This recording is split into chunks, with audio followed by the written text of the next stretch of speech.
Okay, I'm fine. Kincana, Kincana, teng neng neng neng neng. Ku menahan rasa sakit, rasa sakit. Iki kudune damkar iki. Lah iki kudune damkar, nek ora damkar ya ora iso no. Few moments later.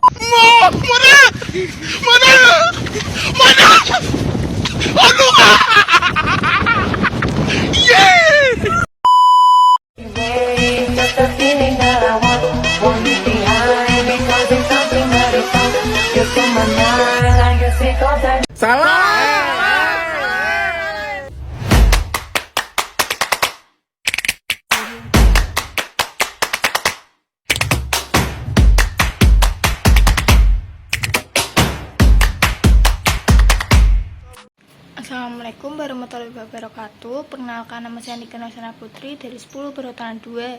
Di sini saya akan menjelaskan bab 1 yaitu Pancasila dan bab 2 yaitu UUD NRI tahun 1945. Saya mengambil unit 4 yaitu gotong royong dan mengambil unit 2 yaitu tentang norma. Jadi yang pertama, aku ingin menjelaskan bab 1 yaitu unit 4 proyek gotong royong kewarganegaraan. Sebelum masuk ke materi, aku ingin menyampaikan tujuan pembelajaran pada unit 4 ini. Di unit 4 ini, kalian diharapkan dapat menganalisis sebuah kegiatan serta menetapkan tujuan dan target bersama. Selain itu juga mampu mengidentifikasikan kekurangan dan kelebihan masing-masing anggota kelompok untuk memenuhi kebutuhannya. Kalian juga diminta untuk mampu menganalisis hal-hal penting dan berharga yang dapat diberikan kepada masyarakat luas yang membutuhkan dalam skala negara dan kawasan. Dan terakhir, mampu menerapkan nilai-nilai Pancasila dalam kehidupan sehari-hari sesuai dengan perkembangan dan konteks peserta didik. Pernahkah kalian mendengar apa itu gotong royong? Dalam Kamus Besar Bahasa Indonesia, kata gotong royong bermakna bekerja, tolong-menolong, atau membantu-membantu. Kata gotong royong sendiri berasal dari bahasa Jawa yaitu gotong dan royong. Gotong berarti dipikul, royong berarti bersama-sama. Gotong royong merupakan identitas dan kekayaan budaya Indonesia. Ada pepatah mengatakan bahwa berat sama dipikul, ringan sama dijinjing. Pepatah ini bermakna kerjaan berat jika dilakukan bersama-sama akan terasa ringan. Sebagai makhluk sosial, manusia tidak dapat hidup sendiri. Manusia senantiasa membutuhkan bantuan orang lain. Oleh karena itu, dalam kehidupan sehari-hari, masyarakat diperlukan adanya kerjasama, gotong royong, dan sikap saling membantu untuk menyelesaikan berbagai permasalahan hidup.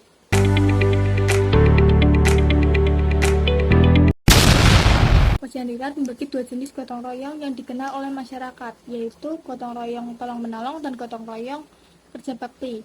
Lebih lanjut, Kajian Rilat membagi gotong royong yang terdapat pada masyarakat pedesaan menjadi 4 jenis, yaitu tolong-menolong dalam aktivitas pertanian, tolong-menolong dalam aktivitas sekitar rumah tangga, tolong-menolong dalam aktivitas persiapan pesta dan upacara, dan tolong-menolong dalam peristiwa kecelakaan, bencana, dan kematian. Gotong royong lahir atas dorongan, kesadaran, dan semangat untuk mengerjakan sesuatu secara bersama-sama, serentak, dan beramai-ramai, tanpa memikirkan dan mengutamakan kepentingan pribadi. Gotong royong merupakan suatu paham yang dinamis, yang menggambarkan usaha bersama, suatu amal, suatu pekerjaan atau suatu karya bersama, dan suatu perjuangan bantu-membantu. Konsep gotong royong dapat pula dimaknai sebagai pemberdayaan masyarakat. Hal ini lantaran gotong royong dapat menjadi modal sosial atau sosial kapital untuk mendukung kekuatan institusional pada level komunitas, negara, dan lintas bangsa. Dalam gotong royong termuat makna collective action to struggle, self-governing, common goal, dan sovereignty. Secara sosiokultural, nilai gotong royong merupakan semangat yang dimanifestasikan dalam berbagai perilaku individu yang dilakukan tanpa pamrih guna mengerjakan sesuatu secara bersama-sama demi kepentingan individu atau kolektif tertentu.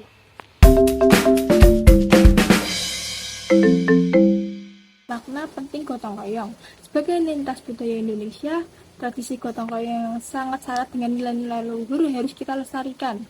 Gotong royong dapat mereratkan dan menguatkan solidaritas sosial.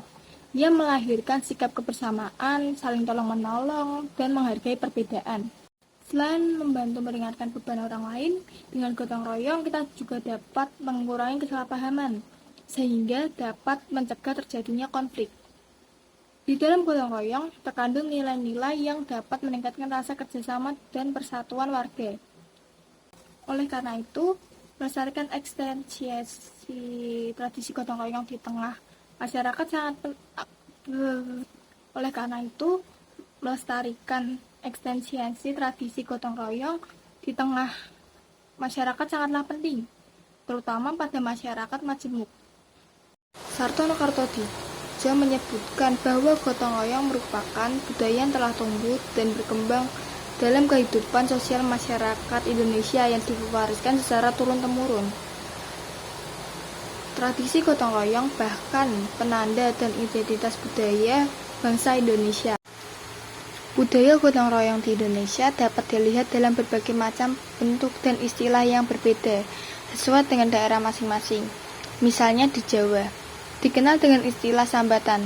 Sambatan merupakan tradisi untuk meminta pertolongan kepada warga masyarakat untuk membantu warga yang sedang membutuhkan bantuan seperti membangun dan memperbaiki rumah, membantu hajatan perkawinan, upacara kematian, dan kepentingan lainnya yang membutuhkan bantuan orang banyak. Uniknya, tanpa diminta untuk membantu, masyarakat akan yang kuyuh atau bekerja bersama-sama membantu tetangganya yang memiliki hajat. Mereka tidak berharap mendapatkan keuntungan material atau berpikir untuk rugi. Di Toraja, Sulawesi Selatan, tradisi gotong royong disebut dengan arisan tenaga, yaitu kerja bakti bergilir untuk menggarap sawah atau ladang milik warga. Suku Dayak di Kalimantan juga melakukan tradisi yang kurang lebih sama yang disebut dengan tradisi Sailan.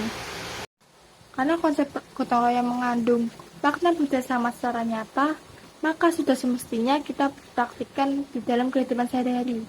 Lantas, bagaimana cara memperhatikan gotong royong? Ada banyak cara yang kalian dapat lakukan.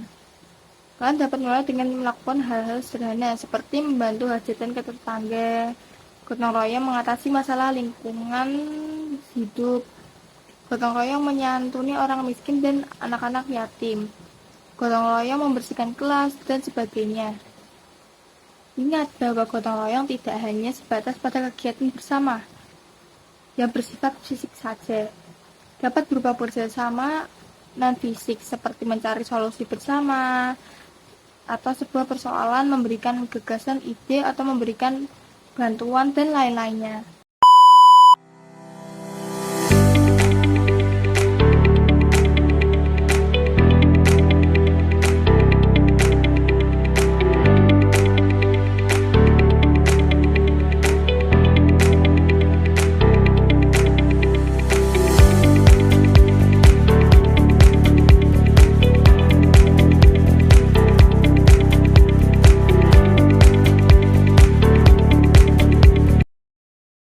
Nah, gede nih dah nih.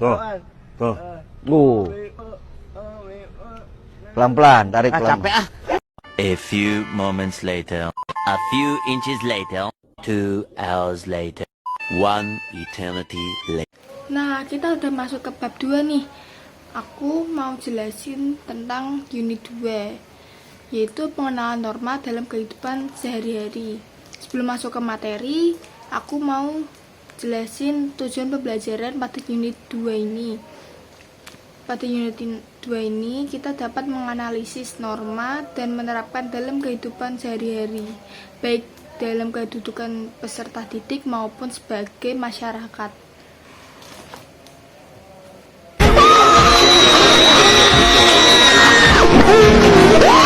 Nah, sebelumnya, apa kalian tahu apa itu norma? Menurut Kamus Besar Bahasa Indonesia, norma memiliki dua makna. Yang pertama, aturan atau ketentuan yang mengikat warga kelompok dalam masyarakat. Makna ini dipakai sebagai panduan, tatanan, dan pengendalian tingkat laku yang sesuai dengan berterima. Norma dibagi 4 jenis, yaitu norma susila, norma sosial, norma agama, dan norma hukum.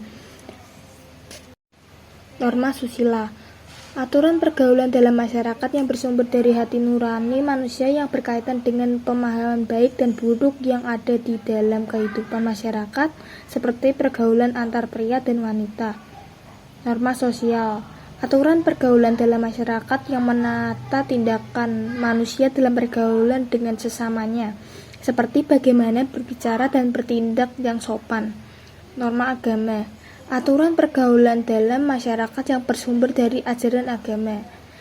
Norma hukum, aturan pergaulan dalam masyarakat yang berasal dari peraturan yang dibuat oleh pemerintah dan atau DPR atau DPRD di berbagai tingkatan.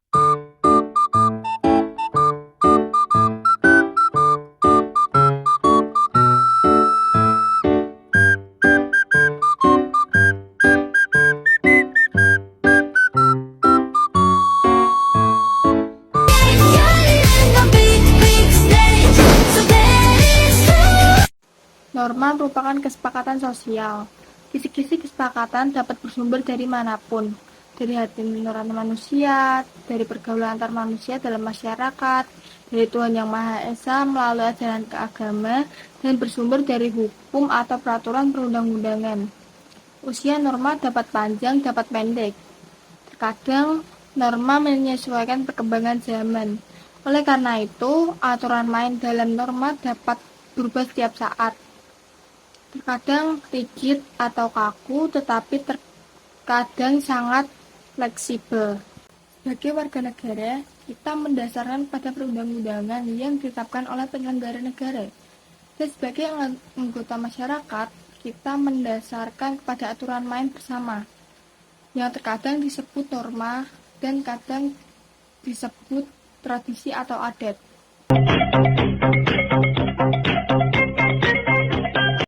Dalam norma, yang melanggar akan mendapatkan hukuman dengan ketentuan yang telah disepakati oleh masyarakat. Dan yang menunaikan norma dengan baik, maka seseorang akan mendapatkan ganjaran tidaknya berupa pujian. Hadiah dan hukuman dalam norma terkadang berupa pemberian dan sanksi sosial kultural. Contoh norma dalam kehidupan sehari-hari adalah peraturan RT.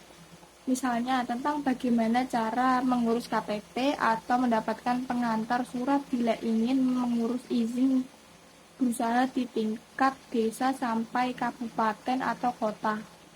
Ada aturan yang lebih sederhana, bagaimana agar semua warga setiap malam ikut ronda untuk menjaga keamanan desa. Oh, stress. Oh my god, stress. Oh my god. Ada pula norma yang tidak ditulis, seperti antar tetangga harus saling membantu bila ada kesulitan. Antar warga tidak boleh melakukan aktivitas yang dapat mengganggu tetangga, seperti memujikan musik-musik keras dan lain sebagainya. Di lembaga pendidikan, seperti sekolah tempat kita mencari ilmu, ada pula aturan main. Ada banyak pasal-pasal yang tertulis dan aturan main yang tidak tertulis. Yang tertulis antara lain dalam bentuk tata tertib peserta didik dalam kelas. Yang tidak tertulis, misalnya peserta didik harus saling membantu bila ada kesulitan dan saling menghormati atas perbedaan.